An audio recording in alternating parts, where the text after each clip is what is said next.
નમસ્કાર, ભાગ્ય દર્પણમાં આપનું સ્વાગત છે. હું છું કૃષ્ણા. દર્શક મિત્રો, મહેનત ક્યારેય વ્યર્થ નથી જતી. સમય કદાચ મોડો પડે પણ પરિણામ હંમેશા મીઠું આપે છે. તો આજના સુવિચાર સાથે શરૂ કરીએ આપના ભાગ્યના દર્પણને રજૂ કરતો અમારો વિશેષ કાર્યક્રમ ભાગ્ય દર્પણ.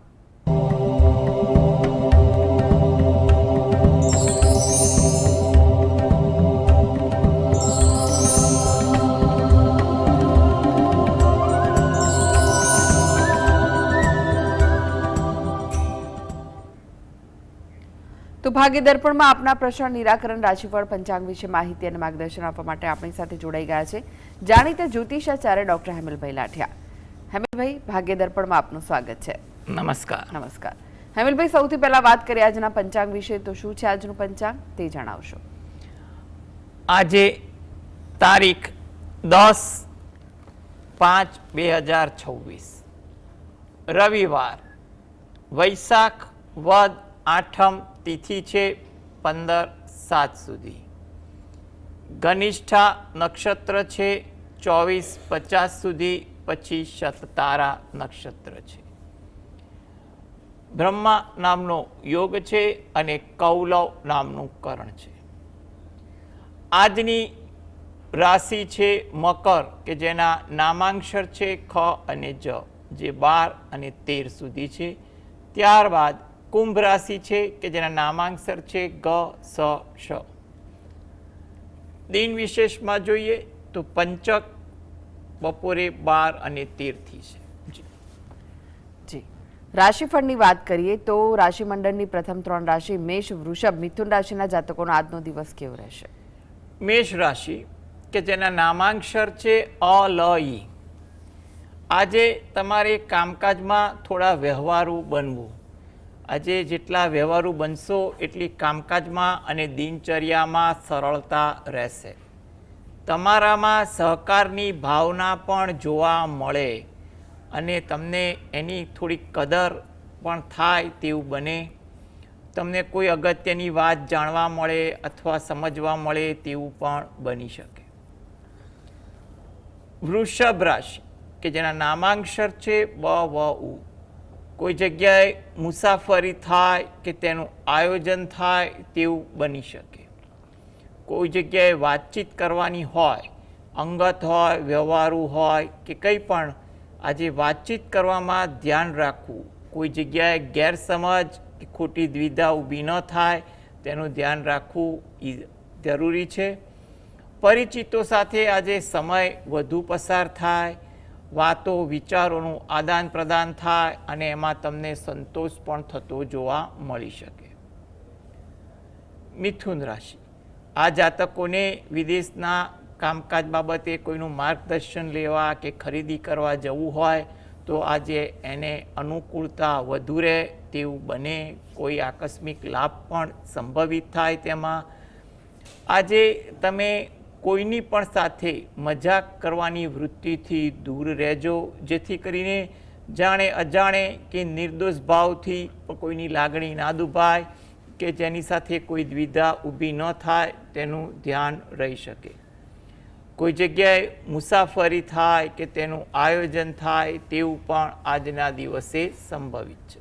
જી હેમલભાઈ, એક દર્શક મિત્ર જોડાઈ ગયા છે આપણી સાથે, યોગેશભાઈ છે. યોગેશભાઈ, આપને જેમના માટે પ્રશ્ન પૂછવો હોય તેમની જન્મ તારીખ જણાવો.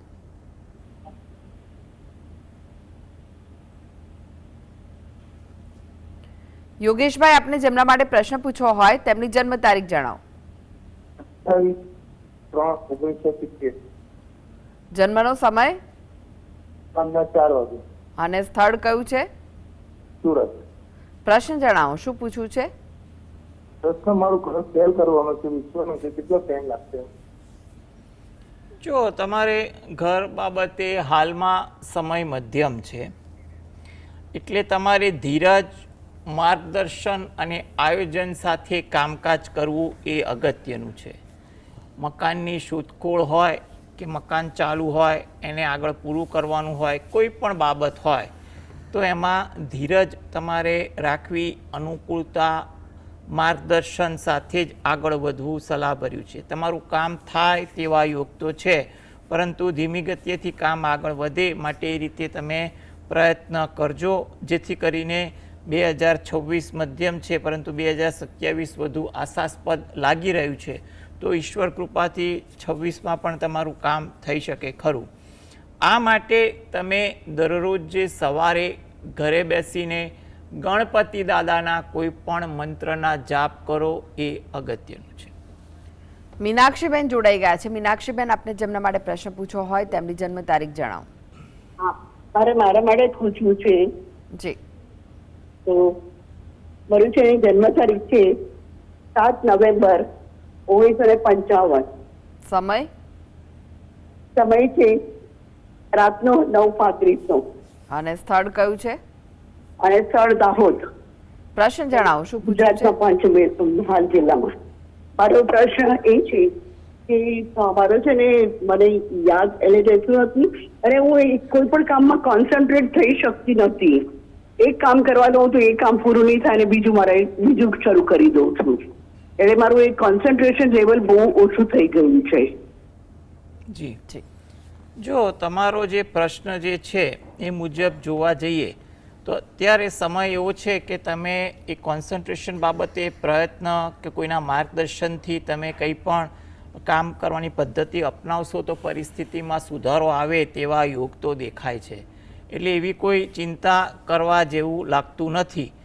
તમે દરરોજ જે સવારે અથવા રાત્રે કે પછી દિવસમાં અનુકૂળ હોય એ સમયે થોડું ધ્યાનમાં બેસી અને તમને જે પણ આરાધ્ય દેવ હોય એનું મનમાં નામ રટણ કરવું એ ઈચ્છનીય છે.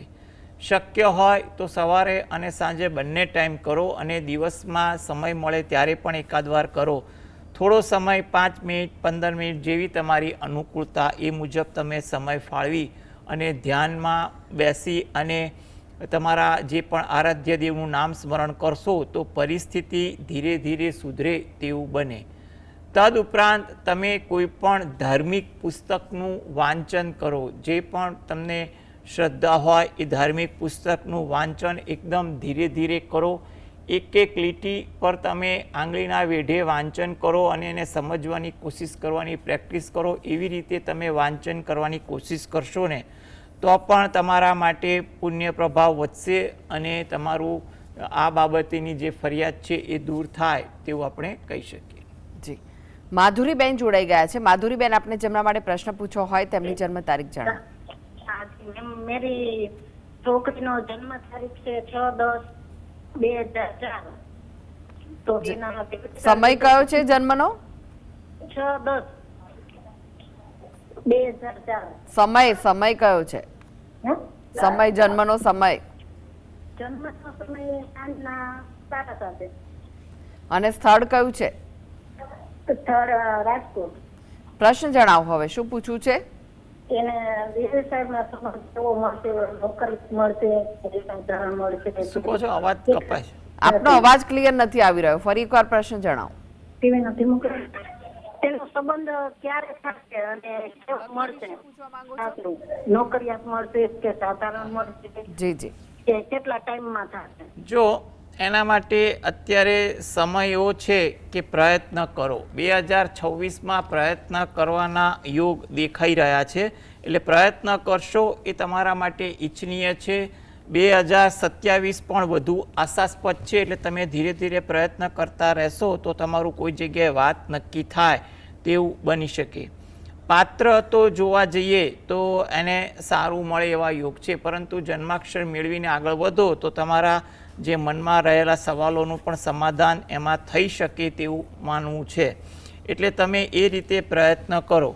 દરરોજ જે સવારે ઘરે બેસીને શંકર ભગવાન અને પાર્વતી માતાનું ધ્યાન ધરી શંકર ભગવાનના કોઈ પણ મંત્રના જાપ કરો. સાથે સાથે તમે રોજિંદી ભક્તિ કરો છો એ પણ કરો.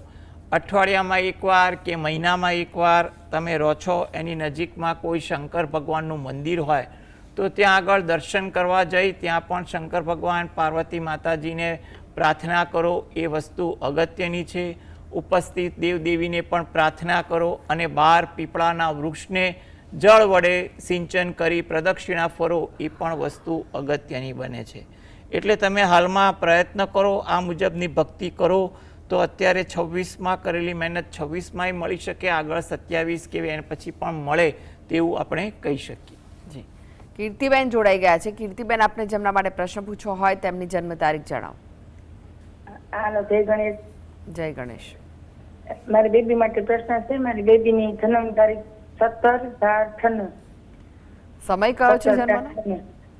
જન્મ સમય સાંજના 6:30 વાગે. અને સ્થળ કયું છે? જામજોધપુર. પ્રશ્ન જણાવો, શું પૂછવું છે? બેબીનો પ્રશ્ન એમ કે બેબીના લગ્નનો યોગ ક્યારે છે ને કઈ રાશિ હારે?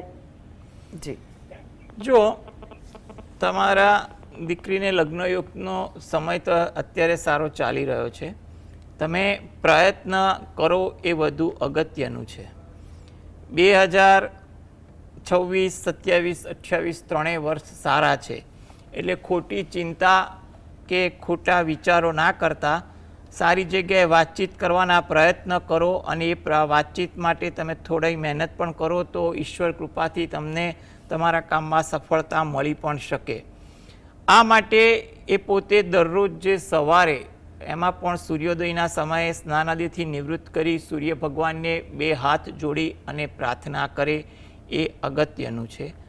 તદુપરાંત ઘરે બેસીને જ શંકર ભગવાન અને પાર્વતી માતાનું જે અર્ધનારેશ્વરનું સ્વરૂપ છે એનું ધ્યાન ધરી શંકર ભગવાનની 1 માળા કરવી, અને એ પછી એકવાર હનુમાન ચાલીસાના પાઠ વાંચવા.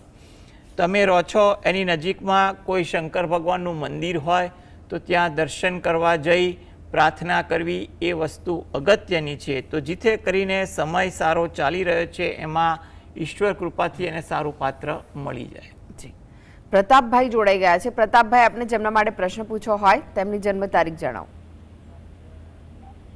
14/12/2001. 26/12/2001. 14/12. 14/12. ઓકે. સમય કયો છે જન્મનો? સમય સવારથી 10 થી 10:30 વચ્ચે. સવારે? હા, સવારે. અને સ્થળ? સ્થળ છે મોરબી તાલુકાનું રાજપર. જી, પ્રશ્ન જણાવો, શું પૂછવું છે આપને? હવે એમની સાચી રાશિ કઈ છે અને એના લગ્ન યોગ ક્યારે છે? જો લગ્ન યોગ માટે તો અત્યારે સમય 2026, 27, 28 સારા ચાલે છે. એટલે તમે પ્રયત્ન કરો એ વસ્તુ અગત્યની છે.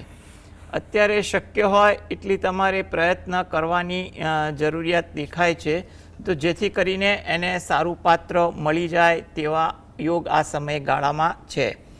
આ માટે એ પોતે દરરોજ જે સવારે ઘરે બેસીને પોતાના કુળદેવીને 2 હાથ જોડી અને પ્રાર્થના કરે, તેમજ તમે રહો છો એની નજીકમાં કોઈ માતાજીનું મંદિર હોય તો ત્યાં મહિનામાં કોઈ પણ એકવાર કોઈ તિથિની આસપાસ દર્શન કરવા જઈ ત્યાં માતાજી સમક્ષ 2 હાથ જોડી પ્રાર્થના કરવી એ વસ્તુ અગત્યની છે. જેથી કરીને હાલમાં જે સમય સારો ચાલી રહ્યો છે એમાં એને યોગ્ય પાત્ર મળી જાય. જી, એક દર્શક મિત્ર જોડાઈ ગયા છે. અર્ચનાબેન છે. અર્ચનાબેન, આપને જેમના માટે પ્રશ્ન પૂછવો હોય તેમની જન્મ તારીખ જણાવો. હા, એનું 26/8/2003. એને જોબ માટે પૂછવું છે. સમય કયો છે? 10:30 સવારે. સવારે 10:30. અને સ્થળ? સ્થળ સુરત. જી, જોબ માટે પૂછવા માંગો છો? હા. જી, જો જોબમાં હાલમાં થોડી ધીરજ રાખવી. જે કામકાજ ચાલે છે એમાં થોડી એકાગ્રતા અને વ્યવહારુતા અને ક્યાંક સહનશીલતા રાખીને કામ કરશે તો આગળ એને ફાયદો થાય તેવું દેખાઈ રહ્યું છે. એટલે તમે એ પણ બાબતે થોડું ધ્યાન આપો તો જરૂરી છે. જો જોબમાં કોઈ દ્વિધા હોય તો શેની દ્વિધા છે, કયા કારણસર છે, એનું યોગ્ય માર્ગદર્શન કોઈ હિતેચ્છુ સાથે ચર્ચા કરી અને નિર્ણય લેવો એ પણ અગત્યનો છે. એટલે જે પ્રશ્ન છે વર્તમાન જોબમાં હોય તો એનું યોગ્ય નિરાકરણ માટે હિતેચ્છુ જોડે ચર્ચા કરવી જરૂરી છે.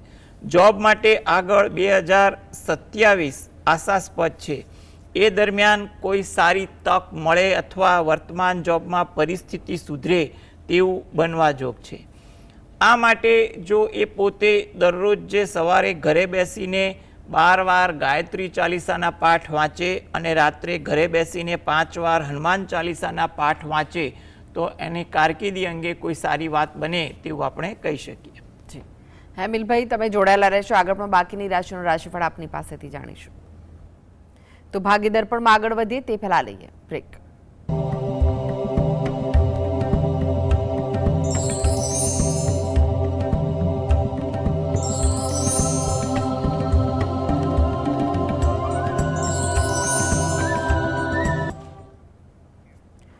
બ્રેક બાદ આપનું સ્વાગત છે અને આપણી સાથે જોડાયેલા છે જાણીતા જ્યોતિષાચાર્ય ડોક્ટર હેમિલભાઈ લાઠિયા. હેમિલભાઈ, હવે રાશિફળની વાત કરીએ. કર્ક, સિંહ, કન્યા રાશિના જાતકોનો આજનો દિવસ કેવો રહેશે?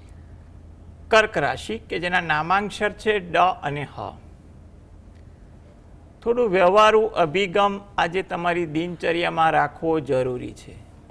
આજે જેટલા તમે વ્યવહારુ રાખશો એટલી તમારી દિનચર્યા પર પણ સારી અસર પડશે. તમારા કામકાજ અંગે તમારી પ્રતિભા સારી પડે, તમારા કામની નોંધ લેવાય, કોઈ જગ્યાએ પ્રશંસા પણ થાય તેવું બને, કામની કદર થાય અને એનો સંતોષ પણ તમને મળે તેવું બની શકે. સિંહ રાશિ કે જેના નામાંક્ષર છે મ અને ટ. થોડી ધીરજ આજે તમારા કામકાજમાં, દિનચર્યામાં, વ્યવહારમાં રાખવી જરૂરી છે. ધીરજ જેટલી હશે એટલી અનુકૂળતા પણ વધશે. કુટુંબને લગતું કોઈ કાર્ય હોય એમાં તમારે યોગદાન આપવાનું પણ બને, એમાં પણ તમે યોગદાન આપવાનો સંતોષ અનુભવો તેવું પણ બનવા જોગ છે. મનમાં કોઈ વાતની કે કોઈ પ્રસંગની કે કોઈ કાર્યની ખુશીનો અનુભવ થાય તેવું બની શકે. કન્યા રાશિ કે જેના નામાંક્ષર છે પ, ઠ, ણ. તમારા કામકાજમાં પ્રગતિ થાય, કોઈ સારી વાત બને તેવું થાય, નવી ઓળખાણ થાય, નવા પરિચિતોને મળવાનું થાય તેવું બને, એમાં પણ તમને ઉત્સાહ, ખુશીનો ભાવ રહે. કોઈ નવી વાત જાણવા મળે, શીખવા મળે તેવું પણ બની શકે. જી, હવે વાત કરીએ તુલા, વૃશ્ચિક, ધનુ રાશિના જાતકોની. તેમનો આજનો દિવસ કેવો રહેશે? તુલા રાશિ કે જેના નામાંક્ષર છે ર અને ત. થોડી ધીરજ આજે તમારા કામકાજમાં રાખવી. જેટલી ધીરજ હશે એટલી તમારા કામકાજ પર સારી અસર પડશે. થોડું વ્યવહાર વર્તનમાં પણ શાંતિ રહેશે તેવું બને. ખટપટવાળા વાતાવરણથી દૂર રહેવું તેમજ ખટપટી વ્યક્તિથી પણ દૂર રહેવું જરૂરી છે, જેથી કરીને કોઈની પણ સાથે રાગદ્વેષ ખોટો ઊભો ન થાય તેનું ધ્યાન રહી શકે. વિદ્યાર્થી વર્ગને આજે થોડી ઇતર પ્રવૃત્તિ વધે, એમાં સમયનો વ્યય થાય, કોઈ જગ્યાએ નાણાંનો પણ વ્યય થાય તેવું બની શકે. વૃશ્ચિક રાશિ કે જેના નામાંક્ષર છે ન અને ય. આજે કોઈ પણ વિષયની વાર્તાલાપ હોય એમાં સમય વધુ પસાર થાય. એમાં પણ જે લોકોને આજે ફુરસદના સમયે ઇતર પ્રવૃત્તિ હોય તેમાં પણ આજે વાર્તાલાપ વ્યર્થની વધુ થાય તેવું બની શકે. એમાં પણ ધાર્યા કરતાં સમય વધુ પસાર થાય કે સમયનો વ્યય થઈ જાય તેવું પણ બને. કામકાજમાં ધ્યાન રાખવું, કારણ કે આજે તમારી ઇતર પ્રવૃત્તિ, ઇતર વાર્તાલાપ થોડીક વધવાથી કોઈ જગ્યાએ કામકાજમાં વિલંબિતતા કે વિક્ષેપ ન પડે તે બાબતે થોડીક ચોકસાઈ રાખવી ઈચ્છનીય છે. આતુરતા પણ તમારામાં વધુ રહે. કોઈ જગ્યાએ વાત કરવાની હોય, વાત સાંભળવાની હોય કે કામની કોઈ પણ બાબત હોય એમાં આતુરતાપણું, અધીરાપણું જોવા મળે. એમાં કોઈ જગ્યાએ થોડો ઉશ્કેરાટ પણ આવી શકે, માટે આ બાબતે થોડુંક ધ્યાન રાખવું એ અગત્યનું છે. ધન રાશિ, આ જાતકોને કોઈ કામની વાત જાણવા મળે અથવા કોઈ અગત્યની વાત આજે તમારા ધ્યાનમાં આવે તેવું બની શકે. કામકાજમાં પણ તમારો ઉત્સાહ સારો રહે, જેને કારણે કામકાજ આજે તમારું સારું થાય. કામકાજ કરવાથી તમને આજે સારા કંઈ પણ પ્રકારના એંધાણ પણ મળે તેવું બને. ઉશ્કેરાટ ન આવે તેનું ધ્યાન રાખવું, જેથી કરીને કોઈની સાથે ખોટી દ્વિધા કે ખોટો દ્વેષ ઊભો ન થાય. માટે ઉશ્કેરાટથી બચવું અને શાંતિ જાળવવી એ આજના માટે ખૂબ જ અગત્યનું છે. જી હેમિલભાઈ, વાત કરીએ અંતિમ 3 રાશિ મકર, કુંભ, મીન રાશિના જાતકોની. તેમનો આજનો દિવસ કેવો રહેશે? મકર રાશિ કે જેના નામાંક્ષર છે ખ અને જ. મનમાં તમને કંઈ ને કંઈ બાબતોના વિચારો વધુ રહે. કઈ વાતમાં શંકા થઈ હોય, વાતચીત થઈ હોય, એના વિચારો તમારા મનમાં વધી જાય તેવું બને. કોઈ નવીન સમાચાર મળે કે નવું જાણવા મળે તેવું પણ બને, જેને કારણે તમને સંતોષ અને ખુશી પણ મળે. તમારું ધાર્યું થાય, તમારું પસંદગીનું કોઈ કાર્ય થાય તેવું પણ બનવા જોગ છે. કુંભ રાશિ કે જેના નામાંક્ષર છે ગ, સ, શ. આજે કામકાજમાં થોડી સાનુકૂળતા વર્તાય માટે કામકાજ ધ્યાનપૂર્વક કરવાથી કામકાજ સારું થાય તેવું બની શકે. વિવાદવાળા વાતાવરણ, વાતચીતથી દૂર રહેવું, જેથી કરીને ખોટા વિવાદમાં ફસાઈ ન જવાય તેનું ધ્યાન રહે. વાહન ધીમે ચલાવવું એ તમારા માટે ઈચ્છનીય છે. મીન રાશિ કે જેના નામાંક્ષર છે દ, ચ, ઝ, થ. ધાર્મિક ભાવના, વિચારસરણી આજે તમારામાં વધુ રહે. પ્રવાસનું આયોજન થાય અથવા તે માટેની કોઈ વાતચીતો થાય તેવું પણ બને. વડીલ વર્ગને તમારા કામ બાબતેથી થોડુંક પ્રોત્સાહન મળે, જેનો તમને સંતોષ પણ અનુભવો. જી હેમિલભાઈ, જીએસટીવી સાથે જોડાવા માટે, દર્શક મિત્રોને માહિતી અને માર્ગદર્શન આપવા માટે આપનો આભાર. નમસ્કાર. નમસ્કાર. તો દર્શક મિત્રો, આ સાથે જ ભાગીદાર પણ આજે બસ આટલું જ. મને રજા આપશો. નમસ્કાર.